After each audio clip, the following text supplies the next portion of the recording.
Hello friends, welcome to A 24 knowledge official YouTube channel.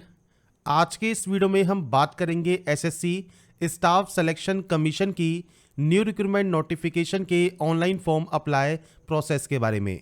तो friends, यहाँ पर जो ये नोटिफिकेशन है एसएससी में, ये फ्रेंड्स आपके यहाँ पर जारी किया गया है।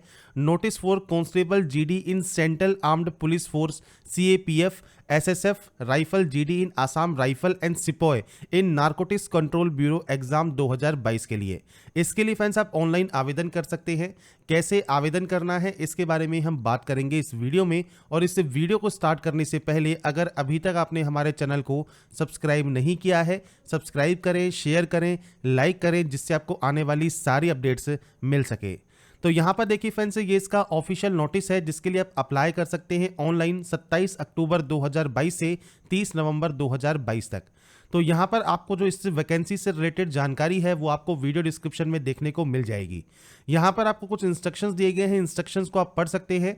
जो टोटल नंबर ऑफ पोस्ट है आपकी फ्रेंड्स वो 24,369 वैकेंसीज आपकी यहाँ पर रहेंगी, जिसमें मेल एंड फीमेल दोनों ही कैंडिडेट फ्रेंड्स यहाँ पर इस वैकेंसी के लिए आवेदन कर सकते हैं। पे लेवल जो है फ्रेंड्स वो आपके 18,000 से 56,900 रुपये आपका यहाँ पर रहेगा। इसके बाद जो एज लिमिट है वो 18 से 23 साल रहेगी। 1/1/2023 को ये काउंट किया जाएगा। रिजर्व कैंडिडेट को अपर एज में फ्रेंड्स यहाँ पर छूट मिल जाती है। इसके अलावा फ्रेंड्स जो एलबीटी कंडीशंस हैं, इसमें फ्रेंड्स जो कैंडिडेट है उनका 10th क्लास पास आउट होना जरूरी है और ये आपका 1 जनवरी 2023 को काउंट किया जाएगा। तो इस अकॉर्डिंग अगर आप इस एलबीटी के अकॉर्डिंग अगर आप एप्लीकेबल हैं तो आप इसमें ऑनलाइन अप्लाई कर सकते हैं। अप्लाई करने के लिए आपको आना होगा इसकी official website staff selection commission की वेबसाइट पर। यहाँ पर आपको सबसे पहले रजिस्ट्रेशन करना होगा। अगर आप रजिस्टर हैं पहले ही तो आप यहाँ पर लॉगिन कर सकते हैं। अगर आप रजिस्टर नहीं है तो आपको सबसे पहले क्लिक करना है रजिस्टर नाउ वाले ऑप्शन पर। तो फ्रेंड्स, यहाँ पर रजिस्ट्रेशन करने के लिए आपको देखिए कुछ बेसिक जानकारी फिल करनी होगी। सबसे पहले आपसे पूछा जाएगा do you have Aadhaar card. अगर फ्रेंड्स आपके पास आधार कार्ड अवेलेबल है आप यहाँ पर यस कर सकते हैं और उसके बाद अपना जो आधार कार्ड नंबर है 12 डिजिट का वो आप यहाँ पर 2 बार फिल करेंगे।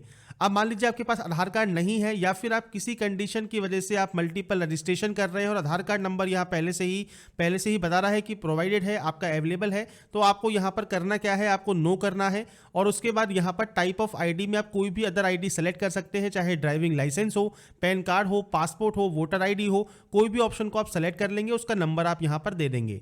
अगर फ्रेंड्स यहाँ पर आप पहली बार कर रहे हैं और आधार कार्ड आपके पास अवेलेबल है, आप यस कर सकते हैं और अपने आधार कार्ड का नंबर भी दे सकते हैं। इसके बाद जो भी जानकारी आप फिल करेंगे ये 2 बार आपको एंटर करनी होगी। जैसे आपका यहाँ पर नाम आपको एंटर करना है तो ये भी आप 2 बार एंटर करेंगे।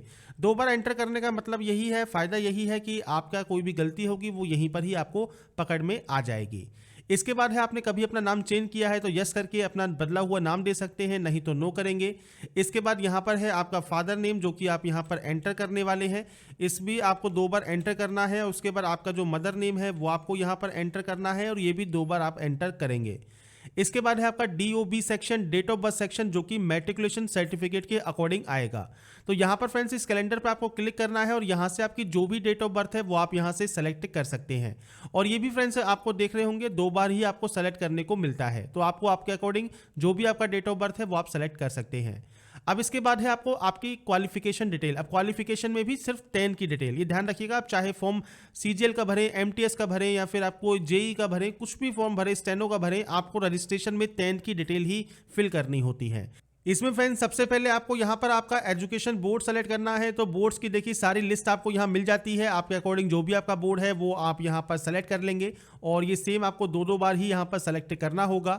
इसके बाद आपको 10th का रोल नंबर आपको यहाँ पर देना है और ये भी आपको सेम यहाँ पर एंटर करना होगा। तो ये आप अपने अकॉर्डिंग जो भी रोल नंबर है वो आप एंटर कर सकते हैं। इसके बाद ईयर ऑफ पासिंग आपको देना है, आपने इसको कब पास किया है, ये सब 2 बार आप एंट्री करेंगे। आपका जेंडर आपको सेलेक्ट करना है। इसके बाद सेलेक्ट करना है लेवल ऑफ एजुकेशन क्वालिफिकेशन। अब देखिए आपका जो भी क्वालिफिकेशन है हाईएस्ट वो आप यहां सेलेक्ट करेंगे। अब अगर मान लीजिए आप ग्रेजुएशन के में आप यहां पर अपेयरिंग है तो आप यहां पर ग्रेजुएशन ही सेलेक्ट कर लें। और अगर आप मान लीजिए 10+2 पास आउट है तो आप वैसे ही सीजीएल के लिए एप्लीकेबल नहीं होंगे। पर अगर फ्रेंड्स आप 10+2 के लिए अप्लाई कर रहे हैं तो आप 10+2 सेलेक्ट कर सकते हैं और उसके बाद 10+2 की वैकेंसी या 10 की वैकेंसी होंगी उसमें आप एप्लीकेबल होंगे। अगर आप ग्रेजुएट कैंडिडेट हैं और ग्रेजुएशन अगर यहाँ सेलेक्ट करते हैं तो उसके बाद आप सीजीएल हो गया, सीएचएसएल हो गया, एमटीएस हो गया, जेई हो गया या फिर जो भी आपकी वैकेंसीज होंगी उन सभी के लिए आप एप्लीकेबल होंगे। तो अकॉर्डिंग आप यहाँ पर अपने ऑप्शन को सेलेक्ट कर सकते हैं। इसके बाद फ्रेंड्स यहाँ पर है मोबाइल नंबर का ऑप्शन, तो 10 डिजिट का मोबाइल नंबर और मेल आईडी आप यहाँ डालेंगे। और ध्यान रखिएगा mobile number mail ID active and valid होनी चाहिए। जब तक ये प्रोसेस कंप्लीट होगी तब तक तो वैलिड रहना ही चाहिए, क्योंकि अगर आप पासवर्ड या रजिस्ट्रेशन नंबर भूल गए तो एक ओटीपी आती है, वो ओटीपी वेरीफाई करने के बाद ही आप लॉगिन कर पाएंगे। इसलिए ये डिटेल्स आप बिल्कुल सही सही फिल करेंगे। स्टेट या यूटी आप यहाँ से सेलेक्ट करेंगे, आप जहाँ के भी निवासी हैं, और उसके बाद यहाँ से इसको सेव कर देंगे। सेव करने के बाद आपका जो फर्स्ट प्रोसेस है रजिस्ट्रेशन का वो कंप्लीट हो जाएगा। आपको एक यहाँ पर रजिस्ट्रेशन नंबर मिल जाएगा और एक साथ में ओटीपी आपके मेल आईडी पर आएगी, वो फ्रेंड्स बाद में आपको वेरीफाई करनी होगी। उसके बाद फ्रेंड्स आपको जब यहाँ पर आप पहली बार लॉगिन कर लेते हैं, आपको यहाँ पर देखिए आपका पासवर्ड चेंज करना होगा। और आपको सबसे पहले जो आपकी मेल आईडी पर आपको पासवर्ड मिला है वो आपको टाइप करना है और एक यहाँ से न्यू पासवर्ड जनरेट करना है। अब जो न्यू पासवर्ड होगा इसमें देखिए कैपिटल लेटर, एक नंबर, एक स्पेशल कैरेक्टर आपका होना ज़रूरी है। ये ध्यान रखिएगा, स्पेशल कैरेक्टर, नंबर और कैपिटल लेटर अगर आप उस पासवर्ड में नहीं रखेंगे तो वो पासवर्ड यहाँ पर जनरेट नहीं होगा। तो फ्रेंड्स यहाँ पर सैंपल के तौर पर मैं आपको पासवर्ड लिख रहा हूँ कि देखिए हमने यहाँ पर कैपिटल लेटर यूज़ कर लिया। जरूरी नहीं स्टार्टिंग में आप यूज़ करें, जहाँ भी यूज़ करना चाहे वो आप कर सकते हैं। इसके बाद कोई भी स्पेशल कैरेक्टर या कोई भी नंबर्स आपको यूज़ करने हैं, कुछ इस तरह का फॉर्मेट आपका रहना चाहिए। अब आगे पीछे आप जैसा करना चाहें वो कर लीजिए। बस आपका ये ध्यान रखिएगा, आपका जो ये अपर केस है ये आपके पास होना चाहिए, स्पेशल कैरेक्टर होना चाहिए और नंबर्स भी होने चाहिए। तो ये पासवर्ड में जब आप इंक्लूड करेंगे तभी वो पासवर्ड यहाँ पर आपका बनेगा और कम से कम 8 कैरेक्टर का आपका पासवर्ड होना चाहिए। तो फ्रेंड्स यहाँ पर आपको न्यू पासवर्ड जनरेट करना है और उसके बाद यहाँ से आपको सबमिट कर लेना है अपने इस प्रोसेस को कंप्लीट करने के लिए। इसके बाद फ्रेंड्स आपका जो ये पासवर्ड है वो सक्सेसफुली चेंज हो जाएगा। आप यहाँ से क्लोज करेंगे और अपने न्यू पासवर्ड के साथ, अपने रजिस्ट्रेशन नंबर के साथ आप इसमें लॉगिन कर लेंगे। लॉगिन करने के बाद फ्रेंड्स देखिए आपका जो पहला स्टेप है बेसिक डिटेल का, ये आपका ऑटोमेटिक कंप्लीट हो जाएगा, क्योंकि रजिस्ट्रेशन करते वक्त आप ये डिटेल को फिल कर चुके होंगे। सेकंड डिटेल होगी आपकी एडिशनल डिटेल। अब यहाँ पर देखिए आपको कैटेगरी का ऑप्शन मिलता है, आपको फॉर्म में ये नहीं मिलता, आपको यहीं पर ही चूज करना होता है। अगर आप पहले से रजिस्टर हैं तो अगर आपने कोई भी फॉर्म अगर अप्लाई कर रखा है तो आपको वो मॉडिफाई का ऑप्शन भी अवेलेबल नहीं होता। अगर आपने कभी भी अप्लाई नहीं किया, कभी भी का मतलब है कि जिस भी आपने अप्लाई किया था वो प्रोसेस कंप्लीट हो चुकी है और आपका मॉडिफाई का लिंक अगर एक्टिव है और आप क्लिक करते हैं तो आपके सामने कुछ इस तरह का ही इंटरफेस ओपन होगा। सेम आपको यहीं पर ही एडिट करना है और अपने यहाँ पर इस रजिस्ट्रेशन को आप सबमिट कर सकते हैं। तो ये चीज़ ध्यान रखिएगा, अगर मॉडिफाई का ऑप्शन अगर आपका एक्टिव है तो ही आप एडिट कर पाएंगे। फ्रेश कैंडिडेट क्या करेंगे यहाँ पर, तो अपनी कैटेगरी सेलेक्ट कर लेंगे। जनरल, ईडब्ल्यूएस, एससी, एसटी जो भी आपकी कैटेगरी है वो आप यहाँ सेलेक्ट कर लें। आपकी नेशनलिटी आपको सेलेक्ट करनी है। इसके बाद आपको आइडेंटिफिकेशन मार्क देना है। तो आपके चेहरे, हाथ, पैर पर कहीं पर भी कोई भी विजिबल आइडेंटिफिकेशन मार्क है, चाहे वो ब्लैक मोल हो मतलब काला तिल हो, या फिर आपके कोई कट का निशान हो, बर्न का निशान हो, कोई चोट हो, तो वो फ्रेंड्स आप लिख सकते हैं। अब या तो है नहीं या फिर आप देना नहीं चाहते तो उस कंडीशन में आप नो मार्क दे देंगे। इसके बाद यहीं पर ही आपको सेलेक्ट करना होगा पीएच कैंडिडेट के बारे में, मतलब पर्सन विद बेंचमार्क डिसेबिलिटी के बारे में। तो फ्रेंड्स अगर आप इस कैटेगरी में नहीं आते, आप सिंपली नो ही रहने देंगे और ये ऑप्शन का आपका कोई यूज नहीं है। अगर आप इस कैटेगरी में आते हैं और यस करते हैं तो आपको टाइप ऑफ डिसेबिलिटी आपकी सेलेक्ट करनी होगी। इसके बाद आपको डिसेबिलिटी का सर्टिफिकेट नंबर यहाँ पर देना होगा। अब यहाँ पर ये बेसिक जानकारी आपको फिल करनी है अपने डिसेबिलिटी की, नहीं है तो आप नो करेंगे तो ये ऑप्शन ऑटोमेटिक बंद हो जाते हैं। इसके बाद आपका पूरा एड्रेस, जो भी आपका पूरा एड्रेस है वो फ्रेंड्स आप यहाँ लिखेंगे। मैंने सैंपल के तौर पर एंटर कर दिया है, आपका पूरा एड्रेस आपको लिखना है। आपका स्टेट कौन सा है इनमें से वो आप सेलेक्ट करेंगे। इसके बाद फ्रेंड्स यहाँ पर है आपका नेक्स्ट ऑप्शन डिस्ट्रिक्ट का। इसके बाद फ्रेंड्स आपका जो डिस्ट्रिक्ट है वो आप यहाँ सेलेक्ट करेंगे। इसके बाद आपका पिन कोड आप यहाँ फिल करेंगे। अगर आपका friends permanent and present address same है आप यस पर क्लिक कर सकते हैं, अलग अलग है आप नो पर एंट्री करके मैनुअल एंट्री कर सकते हैं। तो ये फ्रेंड्स आपके ऊपर डिपेंड करता है, और अगर आपका एड्रेस सेम है आप सेम इस पर क्लिक कर देंगे। इसके बाद फ्रेंड्स आपको जो ये डाटा है आपकी सेव कर देनी है, और सेव करने के बाद आपको फ्रेंड्स यहाँ पर एक मैसेज मिल जाएगा, तो आप इसे क्लोज कर सकते हैं। और इसके बाद तीसरा ऑप्शन जो डिक्लेरेशन का है, पहले इसमें होता क्या था, आपको फोटोग्राफ एंड सिग्नेचर भी अपलोड करने होते हैं, पर आप यहाँ पर ये बंद कर दिया गया है, क्योंकि अगर आपने दिल्ली पुलिस या उसके बाद के फॉर्म में देखे होंगे तो बहुत से कैंडिडेट को दिक्कत आ रही थी कि फोटो एंड साइन वो एडिट नहीं कर पा रहे थे। इसलिए फ्रेंड्स उसके बाद से यहाँ पर आप नई सुविधा चालू कर दी है। अब आप अपने फोटो एंड साइन को अपलोड कर सकते हैं आपके एप्लीकेशन फॉर्म के अप्लाई में। तो यहाँ पर आप इसको एग्री कर देंगे और उसके बाद आप यहाँ से इसको फाइनल सबमिट कर देंगे, आपका रजिस्ट्रेशन प्रोसेस कंप्लीट हो जाएगा। इसके बाद फ्रेंड्स यहाँ पर आपका लास्ट ऑप्शन है जो कि है ओटीपी का। तो आपके मोबाइल नंबर और एक मेल आईडी पर ओटीपी जाती है। ज़रूरी नहीं है वो मोबाइल पर आए, ज़रूरी नहीं है वो ईमेल पे आए, जिस पे भी पहले आए उसमें से एक ओटीपी आप यहाँ पर डालेंगे, इस कैप्चा कोड को यहाँ पर डालेंगे और उसके बाद फ्रेंड्स यहाँ पर दिए गए सबमिट टैब पर क्लिक कर देंगे। इसके बाद फ्रेंड्स आपका देखिए यहाँ पर जो रजिस्ट्रेशन प्रोसेस है ये कंप्लीट हो चुका है और आपकी जो डिटेल्स हैं वो आपके मेल आईडी पर पहुंच गई होंगी। अब यहाँ पर आपको एक ऑप्शन मिलता है लेटेस्ट नोटिफिकेशन का, आपकी हिस्ट्री का या मॉडिफिकेशन का। तो यहाँ पर ही आप मॉडिफाई कर सकते हैं अगर आपने कोई भी फॉर्म को फिल नहीं किया है और 2 बार आपको मैक्सिमम टाइम मिलता है मॉडिफाई करने का।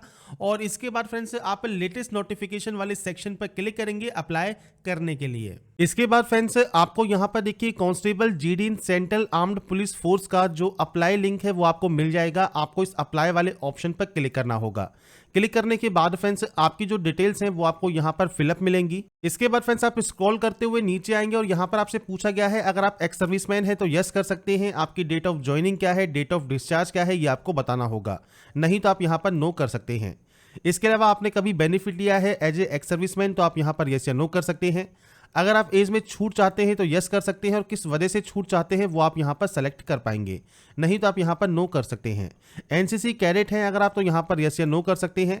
इसके बाद फ्रेंड्स आपको सेंटर ऑफ एग्जाम आपको चूज करना है। आपके अकॉर्डिंग जो भी सेंटर आप यहाँ पर चूज करना चाहें वो सेंटर आप यहाँ पर चूज कर लेंगे।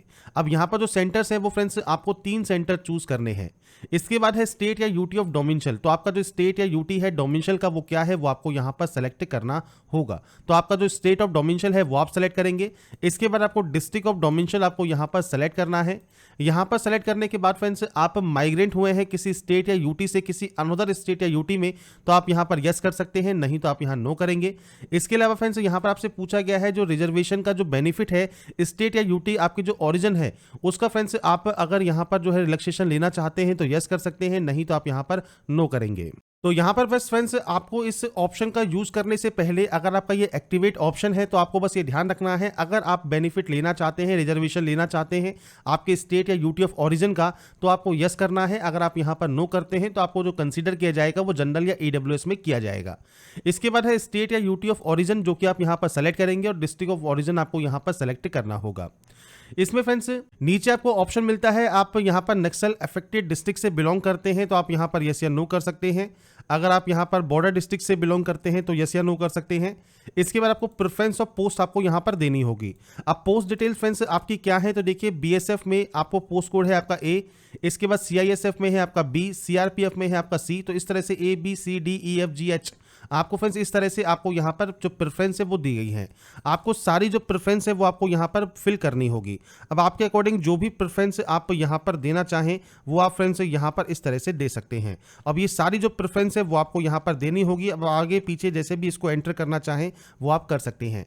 इसके बाद फ्रेंड्स दोबारा से आपको जो आपकी प्रेफरेंस है वो आपको फ्रेंड्स वेरीफाई यहाँ पर करनी होगी। इसके बाद फ्रेंड्स नीचे है आपका हाईएस्ट क्वालिफिकेशन। अब आपकी जो हाईएस्ट क्वालिफिकेशन है वो इनमें से कोई भी हो सकती है। आपकी जो भी हाईएस्ट क्वालिफिकेशन है वो आप यहां से सेलेक्ट कर लेंगे। अगर आप यहां पर सिर्फ मैट्रिकुलेशन है या 10+2 पास आउट है आप उस ऑप्शन को सेलेक्ट कर सकते हैं। पर नीचे जो है डिटेल ऑफ क्वालिफाइंग का इसमें आपको 10th स्टैंडर्ड सेलेक्ट करना होगा। अब इसमें स्टेटस है पास या अपेयरिंग। अगर आप अपेयरिंग कैंडिडेट हैं तो आपका जो पासिंग ईयर है फ्रेंड्स वो यहाँ पर आपका ओपन हो जाएगा फ्रेंड्स, जिसमें आपका देखिए जो आपकी जो कट ऑफ डेट है वो 1 जनवरी 2023 है जब तक आपका कंप्लीट होना चाहिए। क्योंकि जब आप रजिस्ट्रेशन करते हैं उस समय 10th का जो पासिंग ईयर है वो आप फिल करते हैं। उस कंडीशन में फ्रेंड्स क्योंकि आपने पहले से ही रजिस्ट्रेशन में आपने पास आउट शो किया है तो ऑटोमेटिक जो पासिंग ईयर की डेट है वो आपकी यहां पर आ जाती है। स्टेट या यूटी ऑफ बोर्ड और आपके जो बोर्ड का नाम है वो ऑटोमेटिक यहां पर आ जाता है। आपका रोल नंबर भी आ जाता है। इसके बाद आपको सिर्फ यहां पर देनी होती है आपकी परसेंटेज। इसके बाद फ्रेंड्स नीचे अगर आप अपनी पर्सनल इंफॉर्मेशन को फ्रेंड्स डीओपीटी की वेबसाइट पर शो करना चाहते हैं तो यस कर सकते हैं, नहीं करना चाहते हैं तो आप नो कर सकते हैं। इससे कोई भी दिक्कत आपको नहीं होगी। इसके बाद फ्रेंड्स यहाँ पर देखिए आपको फोटोग्राफ एंड सिग्नेचर अपलोड करने हैं। फोटोग्राफ फ्रेंड्स 27 जुलाई 2022 या उसके बाद की होनी चाहिए। अब फोटो पर डेट मेंशन करना मैंडेटरी नहीं है क्योंकि फ्रेंड्स इसकी नोटिफिकेशन में आपको जो सैंपल फोटो दी गई है इसमें कोई भी सैंपल फोटो में आपको यहाँ पर डीओपी नहीं मेंशन है। अगर आप चाहें तो कर सकते हैं, बाकी आप सिंपल फोटो यहाँ अपलोड करेंगे और अपना सिग्नेचर अपलोड करेंगे। इस डेट के बाद आपकी फोटो है या नहीं है वो आप जानकारी प्रोवाइड करेंगे। नीचे आने पर आप फ्रेंड्स यहाँ से एग्री करेंगे, इस कैप्चा कोड को फिल करेंगे और उसके बाद यहां से प्रीव्यू चेक कर लेंगे। प्रीव्यू चेक करने के बाद फ्रेंड्स अगर आपको लगता है कोई गलती हो गई है, आप उसे एडिट या मॉडिफाई कर सकते हैं। अगर आपको लगता है कोई भी गलती नहीं है तो आप इसे सबमिट करेंगे और उसके बाद यहाँ से ओके कर देंगे। ओके करने के बाद फ्रेंड्स आप यहाँ से प्रिंट आउट ले सकते हैं, या फिर फ्रेंड्स आपका यहाँ पर अगर पेमेंट लगता है तो आपको यहाँ पर यस वाले ऑप्शन पर क्लिक करना होगा पेमेंट करने के लिए। इसके बाद आप ऑनलाइन या ऑफलाइन जैसे भी पेमेंट करना चाहे वो आप ऑप्शन को सेलेक्ट करेंगे, यहाँ से सबमिट वाले ऑप्शन पर क्लिक करेंगे। इसके बाद आपके सामने मल्टीपल ऑप्शंस हैं, या तो आप नेट बैंकिंग यूज कर सकते हैं, कार्ड यूज कर सकते हैं, या यूपीआई यूज कर सकते हैं पेमेंट करने के लिए। तो आप अपने अकॉर्डिंग कोई भी एक ऑप्शन को यूज करें और उस ऑप्शन को सेलेक्ट करने के बाद आप फ्रेंड्स अपनी डिटेल्स को एंटर करें और अपने पेमेंट को वेरीफाई कर लें। इसके बाद फ्रेंड्स जब आपका पेमेंट वेरीफाई हो जाएगा तो अपने पेमेंट स्टेटस पर आप जाएंगे तो यहाँ पर फ्रेंड्स आपको देखिए आपका स्टेटस जो है वो सक्सेस शो करेगा। आप यहाँ पर फ्रेंड्स अपने एप्लीकेशन स्टेटस को भी चेक कर सकते हैं। तो यहाँ पर देखिए एप्लीकेशन आपका रिसीव्ड हो गया है। कंटेंट नॉट वेरीफाइड ही रहेगा, क्योंकि जब तक फॉर्म आपका वेरीफाइड नहीं होगा तब तक आपका फॉर्म यहाँ पर कंप्लीट नहीं माना जाएगा। इसका मतलब क्या है कि आपका जब एडमिट कार्ड आता है उससे पहले फ्रेंड्स आपका अपडेट आता है, आपके फ्रेंड्स फॉर्म एक्सेप्ट हुआ है, रिजेक्ट हुआ है, तब तक ये ऑप्शन नॉट वेरीफाइड ही रहेगा।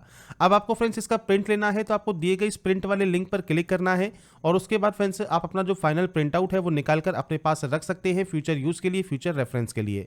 तो यहाँ पर फ्रेंड्स जो ये नोटिफिकेशन है कांस्टेबल जीडी का, ये फ्रेंड्स आपका यहाँ पर जारी हो गया है, जिसकी जानकारी फ्रेंड्स आपको वीडियो डिस्क्रिप्शन में मिल जाएगी jobrasa.com पर, जहां पर जाकर आप इसकी डिटेल्स को चेकआउट कर सकते हैं। अगर आप एप्लीकेबल है, एलिजिबल है, अप्लाई करना चाहते हैं, अप्लाई कर सकते हैं।